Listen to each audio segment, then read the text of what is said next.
فرش التراب يضمني وهو غطاء.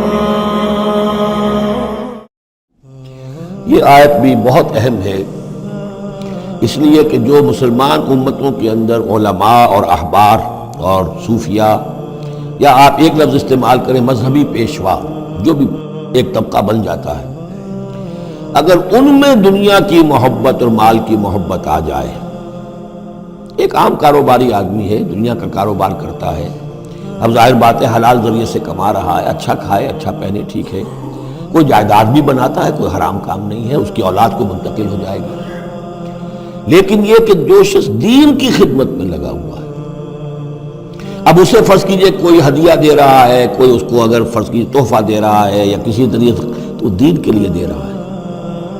اگر یہ لوگ بھی اپنے پاس دولت جمع کریں، اگر یہ اپنی جائیدادیں بنائیں، تو یہ بدترین انسان ہے آسمان کی چھت کے نیچے کی. یہ سمجھ لیجیے اچھی بات ہے. عام آدمی کے لیے قانون اور ہوگا. اس حدیث کو ذہن میں لے آئیے، حضور نے فرمایا یوشک ان یاتی علی الناس زمان، مجھے اندیشہ ہے لوگوں پر ایک وقت ایسا آ جائے گا.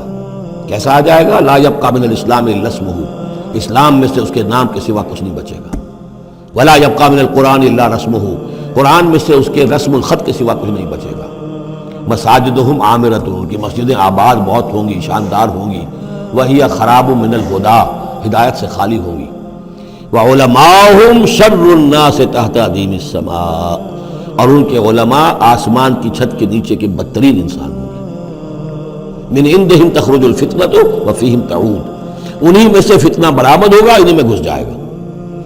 تو یا ایھا الذین آمنوا، اہل ایمان، ان کثیر من الاحبار والرہبان، یقیناً بہت سے علماء اور درویش، لا یاکلون اموال الناس بالباطل، وہ لوگوں کے مال ہڑپ کرتے ہیں باطل طریقے سے. ویصدون عن سبیل اللہ، اور وہ روکتے ہیں لوگوں کو اللہ کے راستے سے. والذین، اور کوئی نئی دعوت اٹھی ہے، کوئی اللہ کا بندہ جو ہے لوگوں کو دین کی طرف بلا رہا ہے، یہ اپنی مسندیں جب خطرے میں دیکھتے ہیں تو نہیں چاہیں گے کہ ہمارے عقیدت مند جو ہے وہ کسی بھی ایسی دعوت کی طرف رخ کریں اور متوجہ ہو جائیں. ان کی جائیدادیں بن رہی ہیں، بڑے بڑے ایسٹس بنا رہے ہیں، جب مرتے ہیں تو چھوڑ کر جائیدادیں جاتے ہیں، ان کی اولادوں کے پھر آپس میں مقدمے ہوتے ہیں، جھگڑے ہوتے ہیں. فرمایا والذین یکنزون الذهب والفضة، اور وہ لوگ کہ جو دفینے بناتے ہیں، جمع کرتے ہیں اپنے پاس سونا اور چاندی، ولا ينفقونها فی سبیل اللہ، اور وہ خرچ نہیں کرتے اس کو اللہ کی راہ میں، فبشرهم بعذاب علیم، تو ان کو بشارت دے دیجیے عذاب علیم کی، دردناک عذاب کی. یوم یحمى علیہا فی نار جہنم، جس دن کہ ان کو تپایا جائے گا ان چیزوں کو جہنم کی آگ میں. فتقویٰ بہا جباہہم، اور اسی سونے اور چاندی کو تپا تپا کر اس سے پھر داغے جائیں گے ان کے ماتھے بھی، وجنوبہم، اور ان کے پہلو بھی، وظہورہم، اور ان کی پیٹھیں بھی. ھذا ما کنزتم لانفسکم، یہ ہے جو تم نے کنز کیا تھا اپنے لیے، جو دولت جمع کی تھی، جو خزانے بنائے تھے.